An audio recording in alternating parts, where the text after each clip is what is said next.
Hi, my name's Kathy Millett and we're looking at water lilies.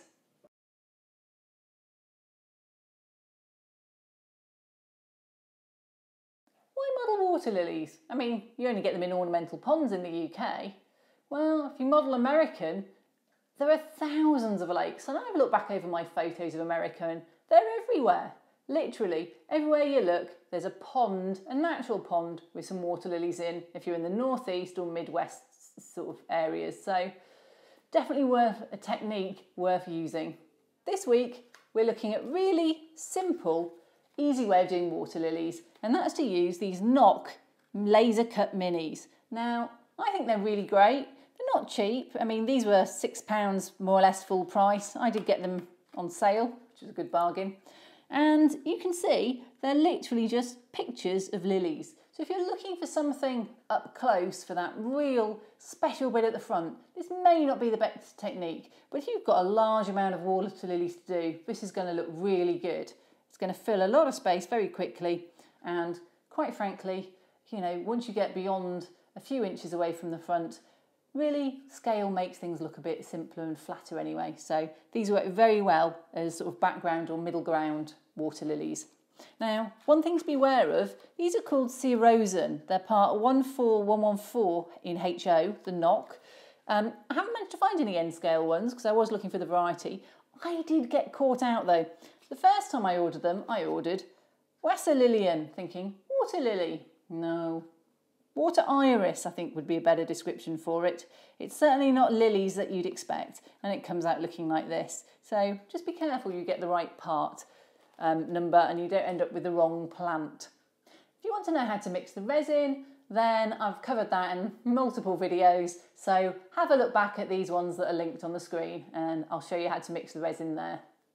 So I made up a diorama. It's basically a clear plastic bowl, some rocks out the garden just to fill it up a little and use a little bit less resin, and then some magic water stained with a little bit of just Tamiya green. And we're going to use this to put on our Noch laser cut mini water lilies. So just a simple base. You can see it's perfectly smooth, very easy to then apply to. So it's not quite totally set yet. So you can see some things are getting a bit caught on the surface, but easy enough. So what are we going to do? Well, first up, I'm going to get a knife and I'm just going to cut out these laser cut minis. Now, if you look at them, they're not attached by very many places. So you can just go round, you can actually just see where they're lightly attached. And just with your knife, you can just pierce that little tab. There we go. That's one little tab. Round it off a bit. One little tab. The next little tab's up in this corner. If I look at it, I can just see it there. Okay, and just smooth that a bit. And then the last little tag, last little tag is just on here. So they're quite easy to cut out, deliberately I'm sure. Design them that way. And there we go. So there we are. One set cut out. I'm going to put all three sets on just to get the effect.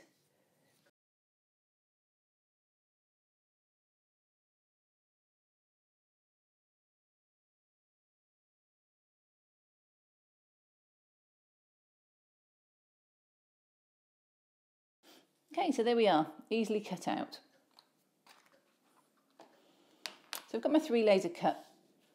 I've got my water and I'm literally just going to arrange them. So, oops, that sticks out a bit.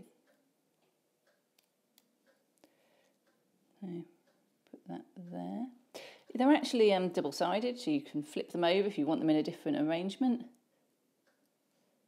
And think about how they might actually cluster towards each other. Okay, so this is going to sound a bit daft. Normally I would glue these down, but actually my resin is still a little bit tacky, so I'm just going to push them onto this and they're actually sticking.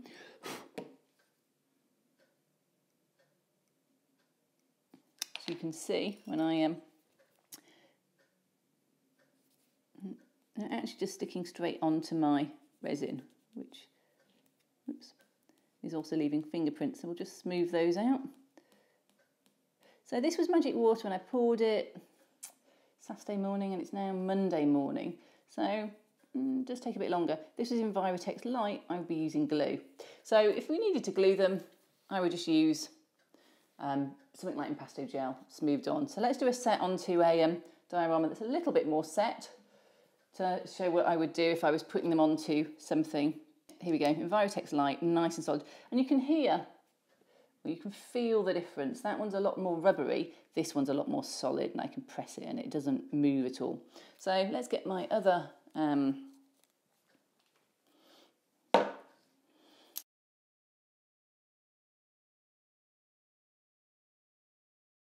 there we go. So this one isn't going to stick, you can see, unlike this one that has just stuck. So this one, I'm going to take some acrylic gloss medium. I did think about what to use, and I've got some tacky glue out. Maybe something that's a bit thinner would be better. What you don't want is in a few months' time for it to curl up, and that would just be a nightmare. Now this is fairly thick paper in some ways. But what I want to make sure is that I coat this all. A little brush would probably do as well. I'm not that fussed about whether this shows, because it will dry completely clear. And this is the reason I chose this, is a lot of white glues actually have a slightly chalky finish. And when they dry, they don't dry clear, which on a pond can be a bit of a problem. So that's why I'm using acrylic gloss medium. Anything that will be slightly sticky will work in this instance. As you can see, they're stiff enough to be able to hold whilst you put on your glue. So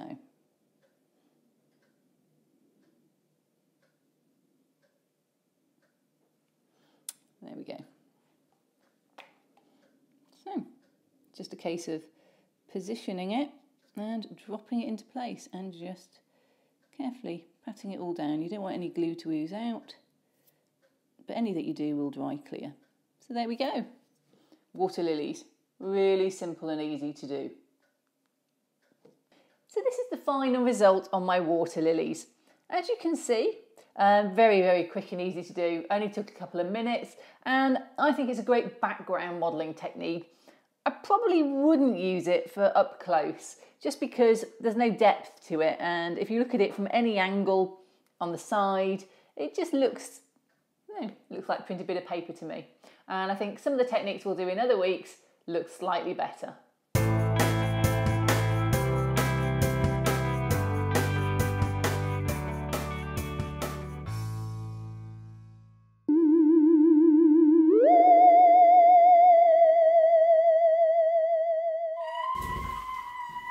In this week adventures of the mini Cathys, in ponds near you, strange incrustations are appearing. The world is going flat. What do we do? What can we do? What do we do? It's flat. It's flat. Is it contagious? Am I going flat? It's flat. No, look. Still not flat. Flowers should be all perky. They should be like that. The leaves should be coming out of the water, and they're not. They're just flat. Oh, it's awful. What do you do? Oh, I mean, it's going down either. Not like a real cat flutters. It's water. What do you think?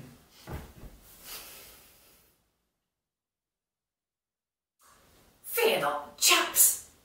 I have an answer. I did think about zapping it with my unflat ray, but frankly I haven't built one yet, so I thought, hey, let's just put it at the back of the layout. Then nobody will notice it's all flat. Problem solved. Will the mini Cathys be able to solve the problem and save the world?